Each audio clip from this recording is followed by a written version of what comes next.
I'm Cliff Dupre. I'm with the Salute America team here at University of Texas Health Science Center at San Antonio. Welcome to today's webinar, Zeroing In on Alzheimer's, Brain Health, and Caregiving for At-Risk Populations. Our moderator today is Dr. Amelie Ramirez. Dr. Ramirez is Director of Salute America and Director of Institute for Health Promotion Research at UT Health San Antonio. She spent her career directing human and organizational communication to reduce chronic disease and cancer health disparities affecting the Latino population and all people. She's also Associate Director of Cancer Outreach and Engagement at the NCI designated Mays Cancer Center at UT San Antonio. Dr. Ramirez. Great. Thank you so much, Cliff. And thank you to everybody who's joining us today. It's just wonderful to see that you're coming to us from all different parts of the U.S. So welcome, welcome. As Cliff mentioned, I'm here at the Institute for Health Promotion Research, and we have spent a number of years really focusing on how can we improve Latino health and the health of all populations. So I'm just so glad to see our viewers and listeners here, because today's topic is one that touches almost every family, including many of our own. Right now, 1 in 10 U.S. adults over the age of 65 are living with dementia, and even more have some form of mild cognitive impairment. That burden isn't shared equally.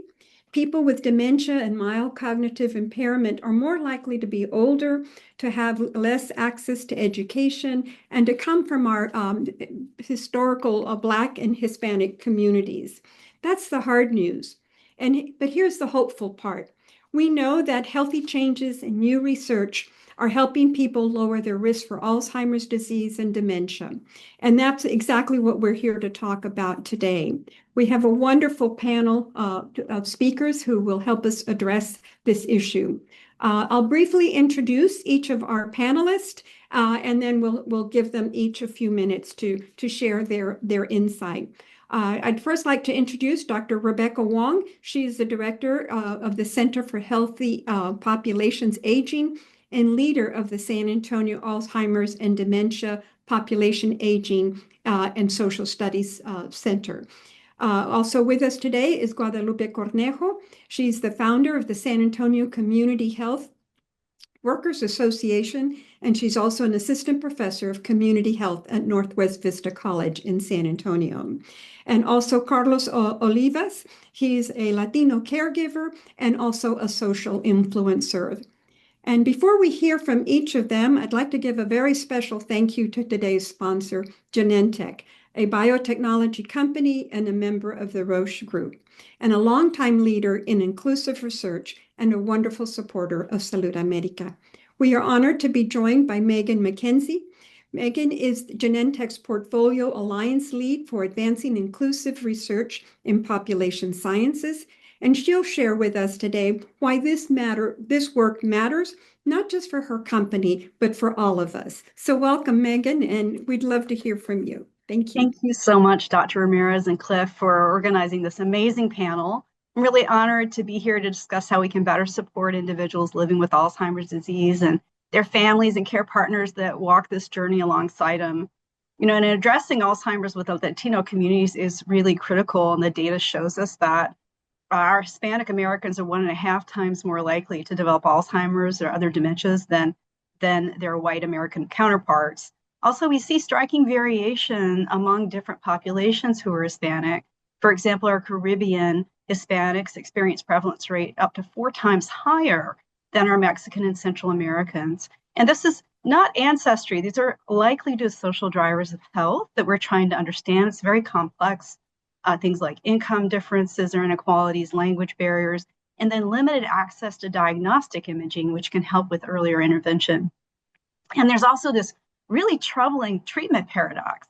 We find that our Hispanic Medicare beneficiaries are more likely to start treatment, but are also more likely to discontinue it at a 75% discontinuation rate. And some of this may be due to cultural differences and this misconception that memory loss is normal with aging or inevitable. So it really is important that we develop support structures that are culturally sensitive and responsive, and also everybody has access to them. And when I joined Genentech 20 years ago, we were working on potential treatments for Alzheimer's, and I'm really proud that we're never giving up. We currently have hopefully promising investigational agents in the pipeline that we're actively working on, and we will not give up. We will find things to help our Alzheimer's patients to either slow or stop the disease. But discovery treatment's only half the battle. So my full-time job is improving representation in research.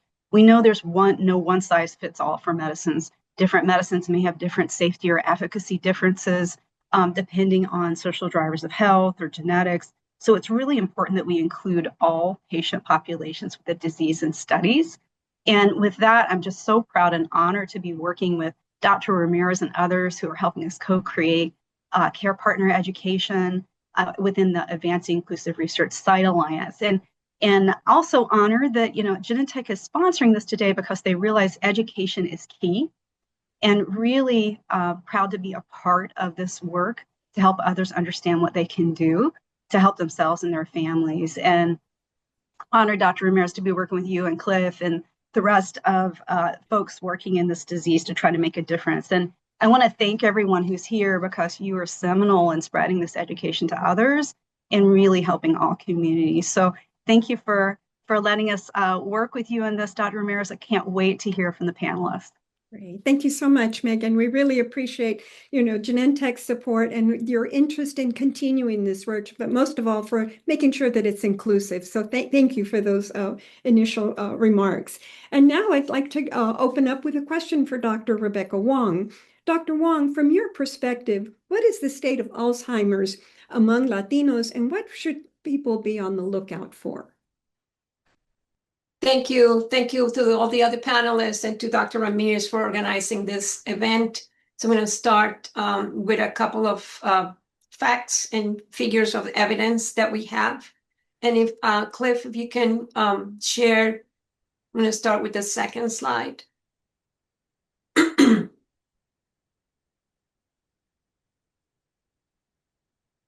We just wanted to tell the audience and that dementia is not necessarily the same as Alzheimer's. Dementia is a term that we use for a group of symptoms of deterioration, such as decline in memory or reasoning or thinking. Whereas Alzheimer's is the disease, the most common disease that causes dementia symptoms. More than 60% of dementia symptoms come from Alzheimer's. But other diseases can cause dementia symptoms too, vascular disease, for example. And so we often use the term AD, ADRD. You're going to hear us talk about Alzheimer's disease or Alzheimer's disease and related dementia. Thank you. Next one. Most cases, as Meg was saying, are women, and I'm going to say why. Most cases of Alzheimer's are women. Black Americans in particular are 2 times more likely, and Hispanics 1.5 times more likely to have the disease than white Americans in the United States. What we know is that Hispanics are more likely to get it younger than white Americans, so the onset of the disease is earlier.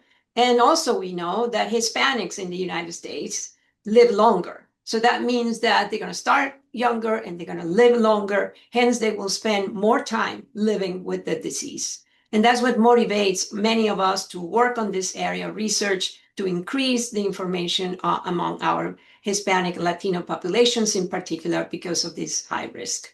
Hispanics are then a high risk population. Symptoms show about 4 to 7 years earlier than non-Hispanics whites. And this is from what we know right now, these are not because of genetics. They're more likely due to higher prevalence of conditions like diabetes or high blood pressure that is uncontrolled, or heart disease and stroke. And so we need to address some of these in particular for our populations.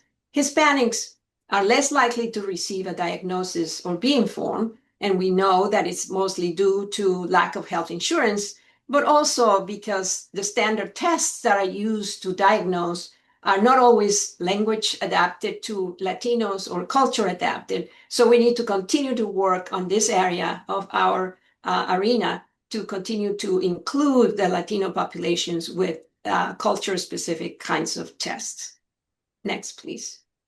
So what are the early symptoms of dementia? We hear about it a lot, but in general, early on, you would have trouble remembering new information, learning new tricks. Later, of course, symptoms include disorientation, confusion, changes in behavior. So it's important, though, to remember that not all these signs indicate dementia. To be dementia, the symptoms must be caused by a progressive degenerative disease, and that's why the doctors need to diagnose it. Some signs are normal. Some of these signs of not being able to remember things, for example, are normal and come with older age. So in the next slide, I put some signs of Alzheimer's and dementia on the left-hand side versus typical changes with older age, right? So, for example, the first bullet, you can have poor judgment and decision-making, and that could be a sign of dementia. But making a bad decision occasionally, every once in a while, you put something in the microwave that shouldn't have been put there. It's okay occasionally, right? And so that's okay. Could come with older age. The second is inability to manage a budget. It's very hard for dementia patients to start handling numbers, writing checks, and so on and so forth. But missing a monthly payment, which is in the right-hand side, it's okay. You can forget to pay something, and we all do that, and it's okay. On the next one is lose track of the date or the season or the place where we are. And that becomes very frequent, then it could be a sign of dementia. Whereas forgetting which day it is and remember it later is like, it's okay. We all forget. What day is it today, right? And so we only want to look out for symptoms that appear very frequently. Difficulty having a conversation, for example, if you start talking and the person cannot follow what we just said, then it's okay. But sometimes if you forget which word to use and you stop, but if you encounter a person that continuously or very frequently cannot hold a conversation, that could be a symptom that needs to be evaluated by your doctor. And another frequent thing is that you lose things, right? And so it's okay to lose things from time to time. But if you misplace something and you are able to forget, where did I see it last? Can I retrace my steps? Then if you cannot do that, that could be more of a symptom of dementia. So we just wanted to point that out to that you look out for different symptoms that can appear. So then last, we wanted to talk to point out what can we do to prevent symptoms. And there's also many research, many studies that have started to come out. And there are factors that we call modifiable. We can change some of these things. So for example, you can be social, see family and friends often, and that will maintain or ameliorate or delay dementia symptoms. We also know that get moving physically, exercise regularly, walking, dancing, also delays the symptoms of dementia. The same thing with stimulating your brain. You hear about it all the time. Something simple, learn something new. You could learn a new instrument or learn a new language or learn a new game, do art, a new hobby, play new games. And the ability here is the learning new things is what is interesting for stimulating your brain. But learning a new song or a new, like I'm saying, watching a new game and following and talking about it could be a stimulating. One important thing is maintaining hearing and vision function. When we are much earlier, before symptoms of dementia develop, we can start developing hearing or vision function impairment. So it's good to maintain that, see your doctors for using glasses or using hearing aids if you can afford it. And so make sure that you maintain your hearing and vision because that's associated with dementia symptoms later. And of course, like we said, control diabetes, control high blood pressure. These are very important signs of signals that we can think you can do to prevent dementia symptoms. Thank you, Cliff. I want to stop here and wait for the others. All right. No, thank you so much, Dr. Wong. The work that you're doing and, really concentrating on our population is so important. And we're eager to learn more about how to reduce and manage some of those effects of this disease. Now I'd like to have you hear about a different perspective. I'd like to ask Guadalupe, what role can community health workers, patient navigators, or promotoras play in improving care for people experiencing Alzheimer's or dementia? Also, or how can we help their caregivers? Guadalupe? Thank you, Dr. Ramirez. I'm going to speak from the perspective of a boots on the ground community health workers. So for us in our field as community health workers, we serve as trusted navigators between healthcare systems and different other systems, not just the healthcare system. I'm talking about community services, health education, and others, and the community members that we serve. So for us as CHWs, I believe that we play a vital role in supporting both the individuals that live with Alzheimer's, but also their caregivers and families. So from the perspective of the community health worker, and it is necessary to clarify that, it's not always the case that we have community health workers fully employed to address directly dementia or people or supporting caregivers, but we are embedded in different systems across different sectors. But from the perspective of raising awareness of education, I think CHWs are well equipped to provide education and training to teach about the disease progression at a level that is that the family and the caregiver has that cultural perspective and are able to understand. Providing education in symptom management, medication management, and the administration, and also just how to provide safety in their homes, how to make modifications. So a lot of that it's education that families may not have or be fully aware that they need to make those changes for their patient at home.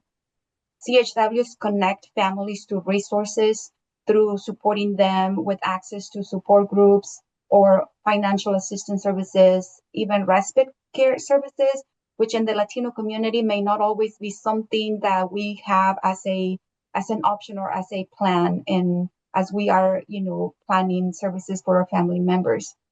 Promoting care coordination is another thing that CHWs can support with. CHWs can help coordinating communication among medical primary care providers, and especially at the early stages of the condition when perhaps the patient may not be fully aware of the diagnosis and they begin to miss appointments. They begin to not have the same level of confidence to communicate with their specialists or primary care physicians, with the pharmacists or others or other providers. Providing emotional support, I think, is very important and is something that is really necessary given the fact that not many families will be open to have perhaps access to a psychologist or therapist right away. So the emotional support that a community health worker can provide for the family is valuable through active listening, to just regular phone calls, checking in with the family or the caregiver, providing those words of encouragement. And of course, the referrals to mental health services as they may be assessing during their follow-up with the patient and family. I think this supports provided by the community health worker can reduce caregiver isolation and also improve emotional well-being.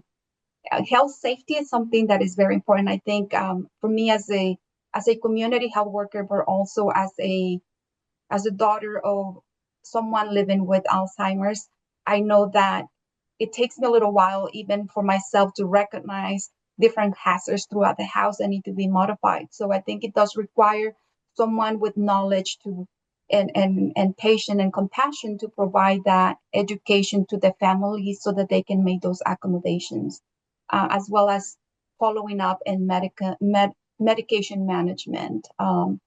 As we know, as the patients lose their cognitive abilities, they may need a lot of support in terms of the medication adherence.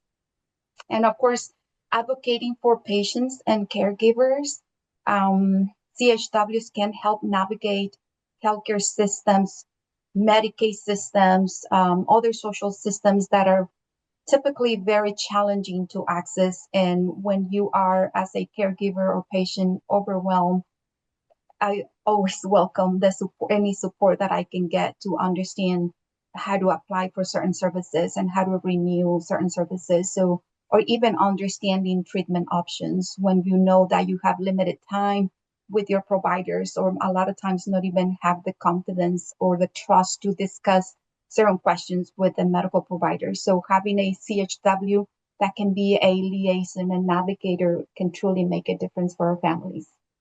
Great.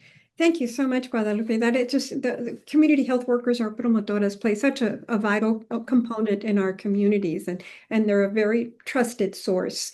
And as things get more complicated, right? Families don't all live. We used to kind of take care of, our own parents and so forth, but now because of distance and so forth, maintaining that relationship with other community organizations and individuals who can help guide and be there, or making that connection, right? Maybe the children of that own parent may not be aware that their parents are going through this, and so just making those connections are extremely important. But most of all, they're trusted and they come from the community. They understand, the different backgrounds of our community members. So thank you for the important work that you do. And now I'd like to introduce Carlos. Carlos, you have a very important role. Usually caregivers are the quiet heart of a family. Sometimes you're a nurse, sometimes you're an advocate, sometimes you're a companion, and you're the one who shows up day after day. And most of it, you do it out of love. Please share with the audience how you are caregiving for your father and who has Alzheimer's, but how are you introducing art to him and how you're using social media to share your journey. So welcome, Carlos. You're muted. Thank you. Thank you for having me here. Being a caregiver is very difficult, and to express what's going on a daily basis takes a lot of effort, especially when you're interacting with a person that has this cognitive decline. And I want to give you can't see it. I want to give a red card to Alzheimer's because, it sucks. It's hard seeing the person, your hero, the person that taught you how to ride a bike, to use a hammer, taught you how to do electrical work, plumbing, carpentry, art in itself. It's hard to see him fail at certain things. But there's also gratitude that I embrace, and I have to practice that every day because he's still with us. He made it another day. He's taking one more step. He's breathing. We get to share a laugh. He gets to dance a little bit, bang on some drums, and participate in his own creativity.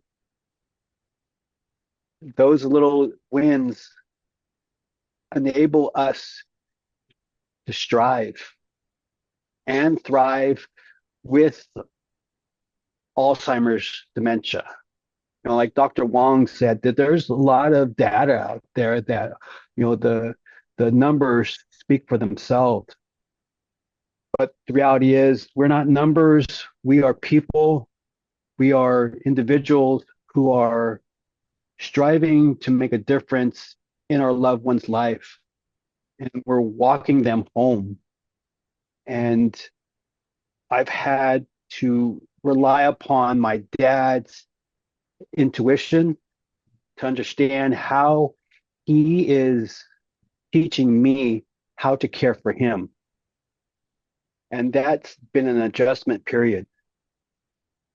We are in the 11th year of care, and it's been a very interesting roller coaster ride.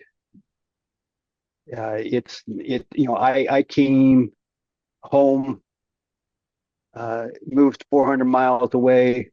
Moved 400 miles to come to the childhood house I grew up in, and it's, I had this idea of how I wanted to care for my dad.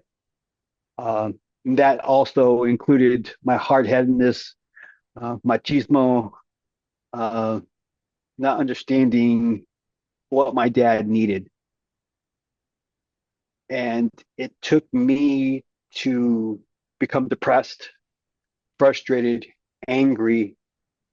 It also took me, it encompassed getting punched in the face, being berated by my dad,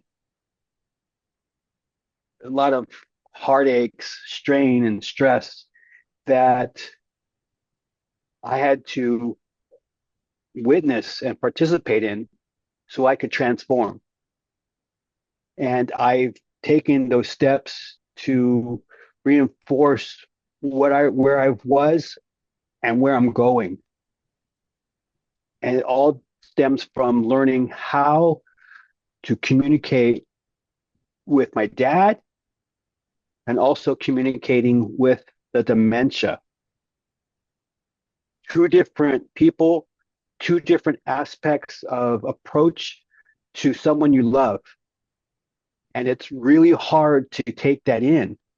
It's a skill that had to be developed. I'm still learning it, but it takes time to understand it and to practice it. Learning patience, having outreach to a social worker like Guadalupe, communicating with doctors, understanding their language,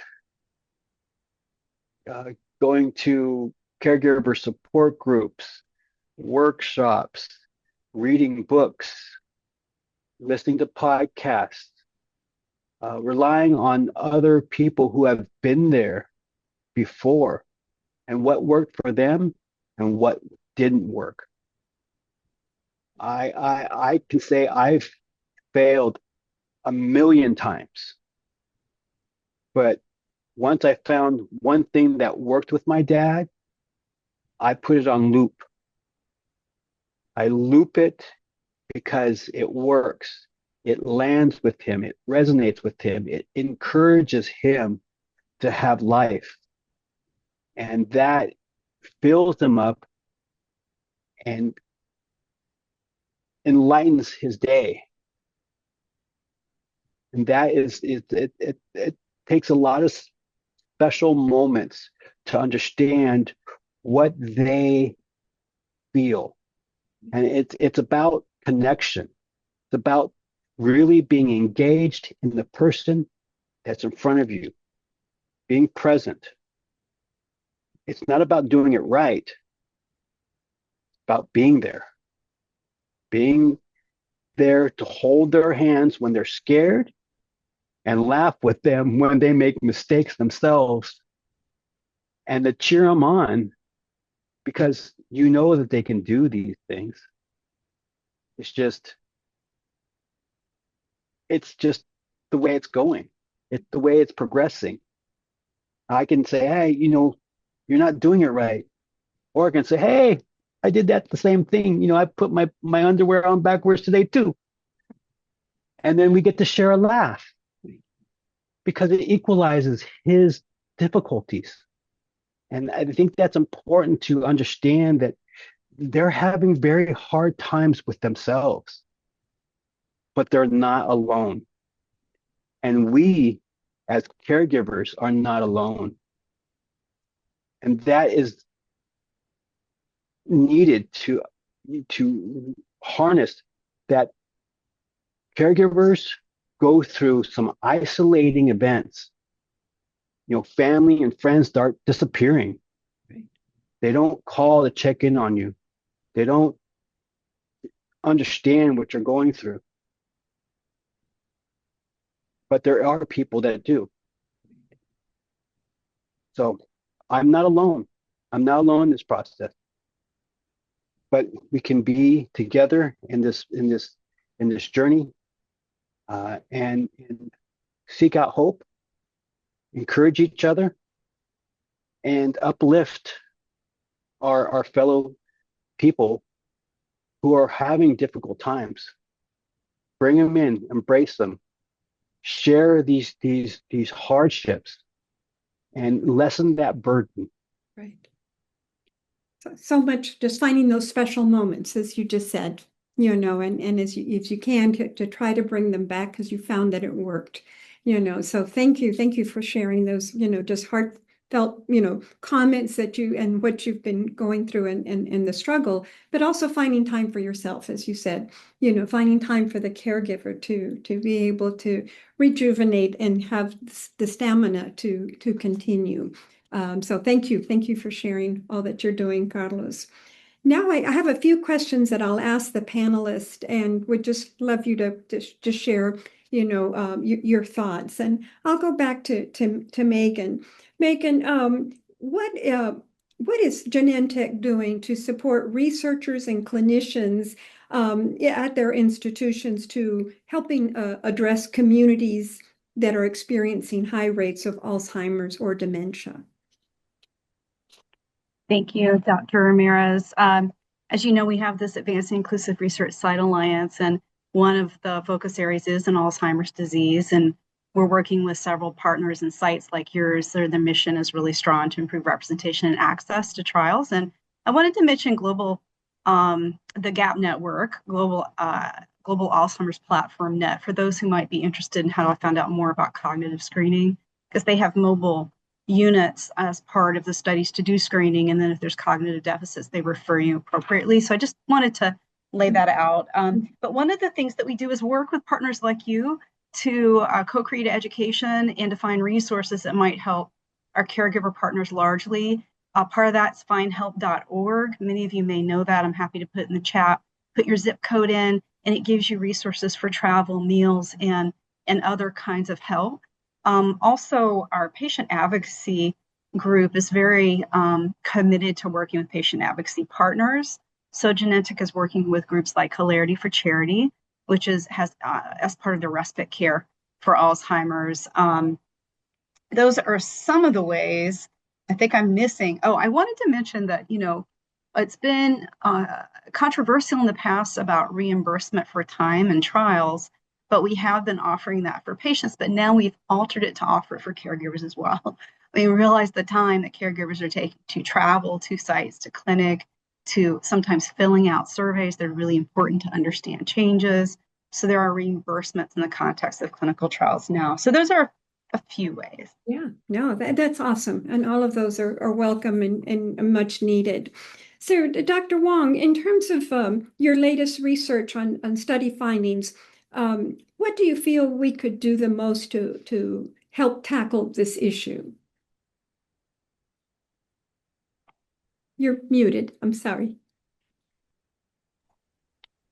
I appreciate hearing the perspective of the caregivers and the community health workers and the foundations and public health advocates, because this is all it's going to take a whole community, right? And so I represent, of course, the side of research. And I want to say that for us, representing the population in our studies is very important. We need more representation of Hispanic Latinos in our studies. And so we aim in this new center that the NIH funded last year for us to start this work, is to motivate, inform, like we're doing, and we partner with Salud America to send through social media and their network of communications, and now messages about Alzheimer's disease and dementias. And this is very, very, very impactful. We hope that we can make a difference. We also hope that by informing the community about what's available in research, that they will feel motivated to participate in clinical trials so that we can understand better the disease and dementia among our populations. So we launched a new research center in 2025 with a specific focus on Hispanics.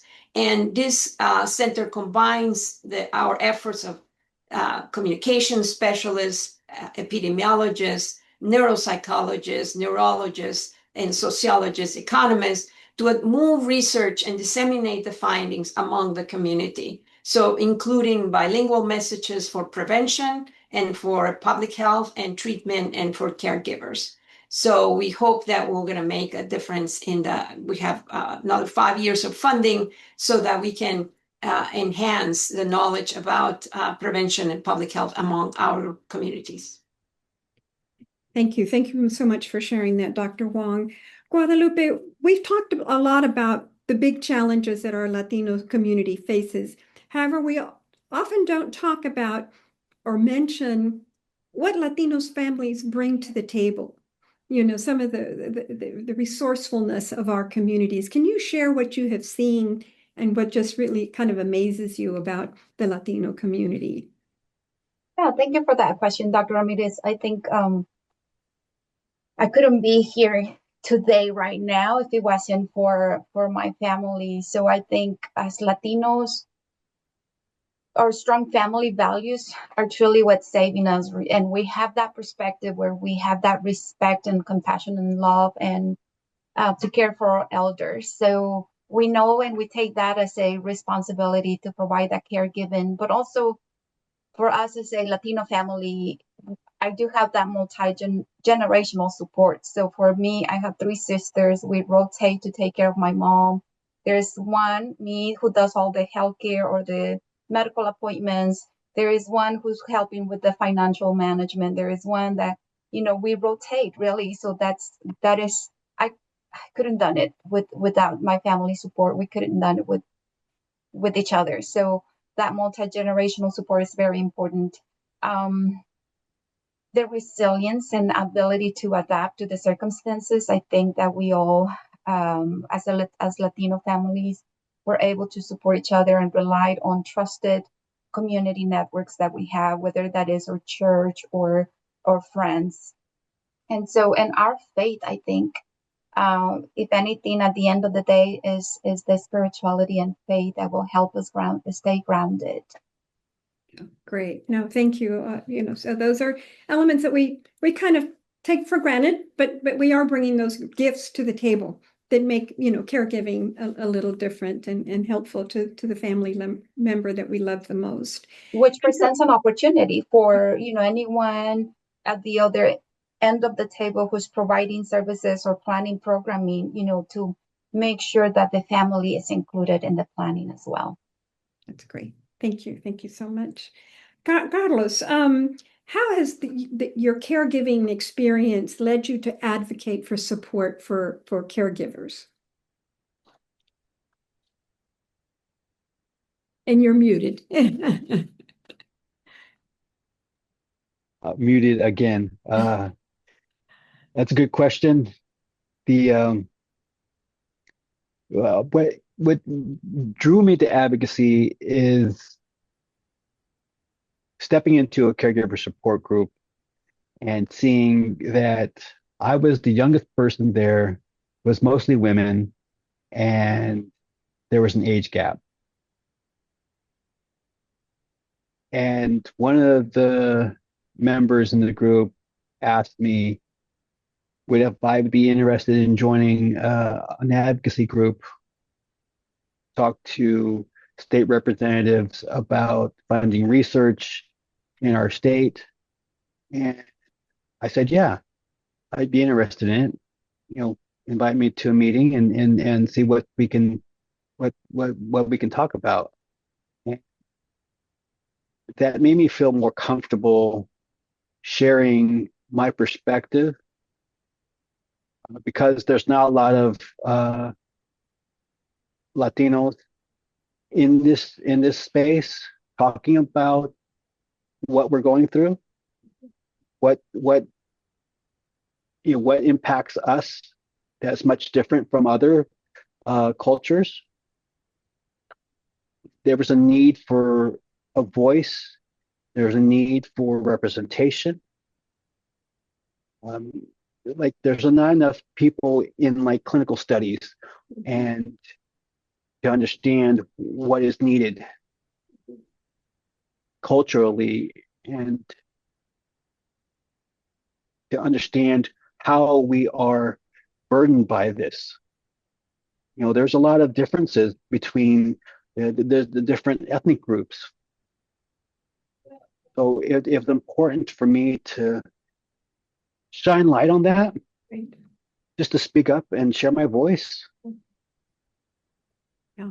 And I think that's something all of us can do, right? So really kind of look for those organizations in your community where your voice is needed, especially those of us who are on the webinar today. Many of you are commenting that you are taking care of your mother, your father, and so don't stop there. Make sure that your voice is heard. Now I'd like to kind of ask a question of the entire panel and would love to get each of your perspective. So we'll just go around the table. What's one myth about dementia or Alzheimer's do you wish more people understood isn't true?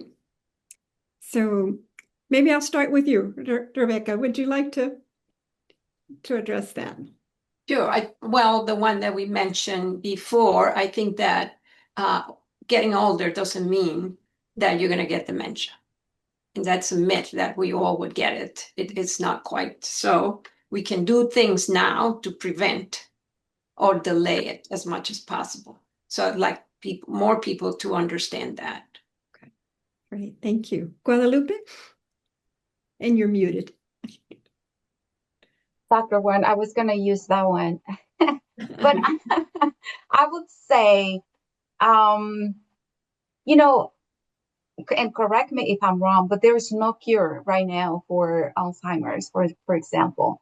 And so I want to talk to my Latino familia, because a lot of times I see this happening where people will stop taking some of the medications that they're on because un remedio, herbal tea or something, which I don't have anything against that, but just to be, and it's not a myth, it's more like just a lived experience where to stay on track with your medications, because right now we don't have a cure and no remedy or not anything as of right now, as I understand it, will cure Alzheimer's disease. So keep on taking your medications, people. Thank you. And to my mom, keep taking it. And Carlos, how about you? What's one myth you'd like to clarify? I think we need to stop assuming that females are the caregivers. We need to dismantle what caregiving is. I think if you're a family member, you are a participant in your family's care. Men and females equally share that dedication, devotion to caring for one another. So let's dismantle that stigma. Right. Let's remove those stereotypes. Let's be open about this and honest that caregiving is just caring for your loved one. Yeah, I think that's so important. I come from a family of 4 brothers, and when mom was going through her experience, they would come and say to visit her, but then they would come and want to visit with me. I said, no, you're here to be with mom, but she's not talking. I said, but tell her about your day. Share with her what you've gone through, or ask her questions. She can nod, she can blink her eyes. There is different ways that you can kind of interact with her. So thank you. That's a good point. And so Meg, what are your thoughts? What are you seeing out there kind of, nationally or? I'll speak from a personal standpoint. My mother, who's 83, is a full-time caregiver for her disabled daughter and her husband, who's got end-stage Parkinson's. And caregivers are so strong. Mhm. They just give so much, and often can feel alone. So it's kind of that there are support groups out there, that people do need to take time for themselves to be able to refill their cup. So my message would be, if you feel like you're alone, please reach out to us. There's so many support groups. Carlos, I know you are a member of many of them. There's a way we can find help. Yeah, good. Great. Thank you. Thank you so much. All right. Guadalupe, coming back to you, what role do you feel that community health workers play that doctors and clinics cannot fill? I think it's the compassion and the time that obviously doctors and other providers don't have to get to know more about the patient and how they live, and more about their actual needs outside of the clinic. So I think incorporating community health workers as part of the multidisciplinary team is only a benefit for it's truly a benefit for all involved, for the providers, for the family and the patient, and opportunities of employment for community health workers, to be honest. Great, thank And the you. connection. I mean, I'm always surprised at how it's been like 16 years that I have worked with certain populations, and people will still call me 16 years later that they will call a clinic or provider they had. So that connection of trust that a CHW is able to develop with the patient and the family, it's just invaluable. And it really, I mean, it's something that the team should consider to provide a more holistic, compassionate approach to care. That's something that, you know, we promote a lot. We really try to integrate community health workers into all the work that we do here in San Antonio within the Cancer Center. So thank you for those remarks. Carlos, what would you say to someone who's just been thrust into a caregiving role and feels overwhelmed? Run, run away. I would say run to your doctor, reinforce your health, ask for a referral to a mental health therapist, get that started. Do your lab work, do your check-ins regularly, and then I would say join a support group. You get out there and do something that's very uncomfortable. Yeah. I was very uncomfortable when I stepped into a caregiver support group. It took me months. I remember sitting in the parking lot thinking, why am I here? And then driving away until one day I swallowed my pride, stepped into a support group, and that was home. I left there feeling like that's somewhere that's something that was going to give me strength to learn about what is next. Caregiver support groups have been the core element to my journey right now. Right. I'm still in 5 support groups right now. They vary. They're not all caregiver based, but they're support groups. I would also say educate yourself on Alzheimer's and the other related dementias, and how you can improve your health physically, emotionally, and spiritually. This is a challenge that tests you and your abilities. So I could say right now that I'm not well. I'm going through some family dynamics that's it's weighing me down. But I can also fake a smile with my dad and then use encouragement that I've practiced with him to elevate him. I working with strategies and techniques with my therapist. I also am engaged with a palliative care team. I meet with a medical social worker to understand certain things about the medical community, my dad's healthcare, and we're preparing for the future. The hardest parts are yet to come with my dad. We can still consider him mild stage, but that could change any moment. Right. And I need to have a village behind me, a care circle, and reaching out to individuals that like community health workers, your doctors, caregiver support groups, friends and family. You have to build this safety net So when you do fall, it can lessen that fall. It doesn't hurt so much. You can rely on people to take on those responsibilities. Yeah. There's a lot of challenges that can arise. Right. Having a plan in place. We have a medical emergency plan, Right. and it's been utilized. Did it work great? It worked. Can it be improved? Yes. In 2023, I fell and broke my leg, and that caused a lot of heartache and turmoil. The caregiver that took my place, burnt out in a week, but we were able to establish some type of mechanism to support each other.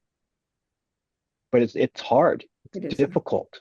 Yeah. But having some communication, some connection, and having something in place that can keep the momentum flowing is important.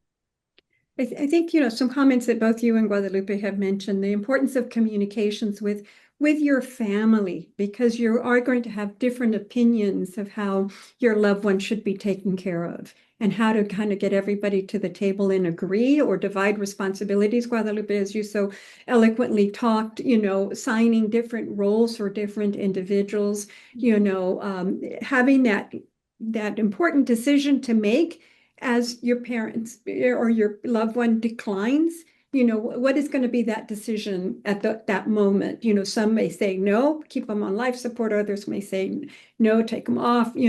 That disagreement's not going to help. So talking about some of those long-term things, Carlos, that you just brought up are extremely important. So thank you for mentioning some of that. Dr. Wong, what does research really tell us about why dementia or Alzheimer's hits some communities harder than others? What are we seeing? Thank you for that question.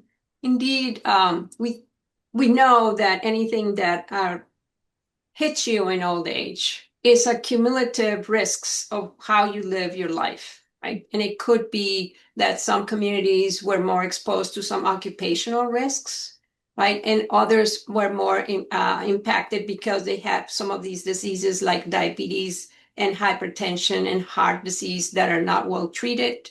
And so then that accumulates to producing higher dementia in those groups, in those communities. And so that's why the whole issue of consulting and having access to healthcare is important, but also doing the prevention, the ability to delay as much as possible in some communities.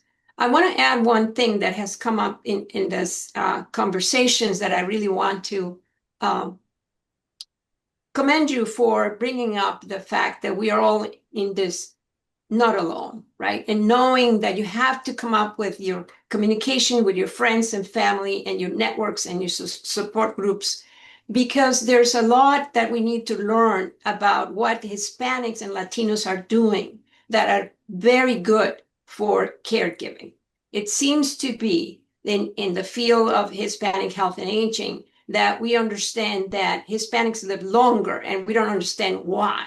And a lot of that is attributed to the network of care and the way that caregiving is perceived in our communities. And we're studying that also as a possible reason so that other societies can learn from us. So I wanted to add that as a positive finding that we keep finding it over and over again. And so I appreciate these conversations about all supporting each other and we all in this together. Great. No, thank you. Those are very strong points. And I was going to come back to you. And this is a question both for maybe you and for Meg. We know that Latinos live longer.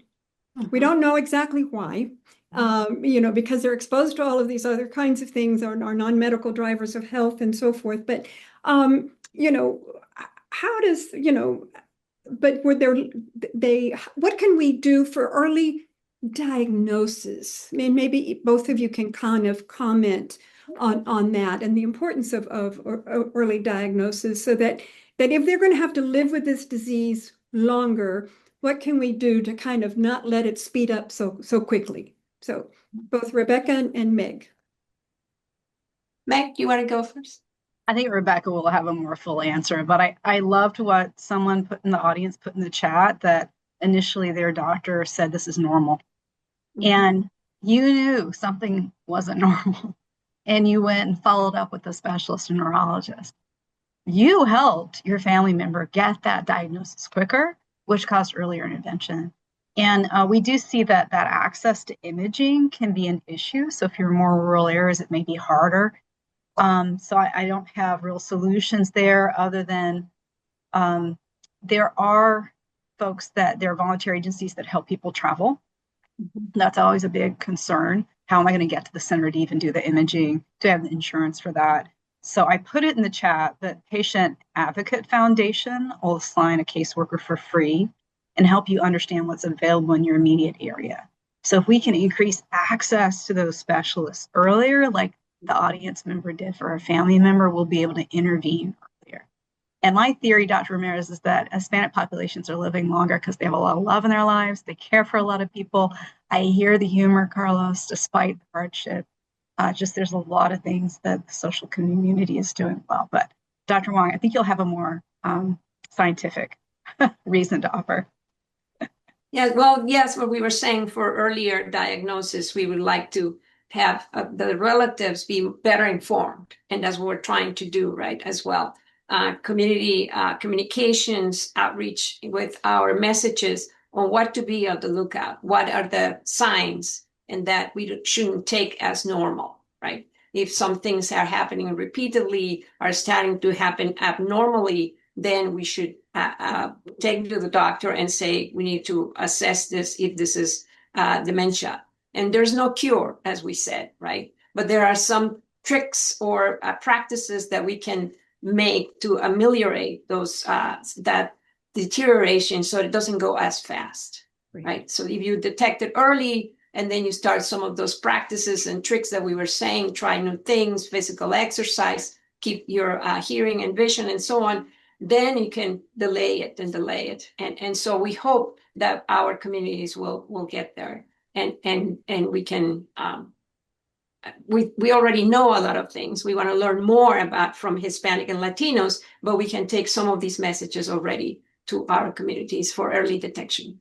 Great. No. Well, Dr. thank Wong, you. and Dr. Ramirez, can I repeat what Guadalupe said too about staying on treatments? Because that treatment discontinuation rate can really, if you stop things that might be helping you, it can accelerate the condition. So just to repeat that keeping on the treatments your doctors are. That cholesterol, the heart disease treatment is very important. High blood pressure, treated high blood pressure. It's also very important. Right.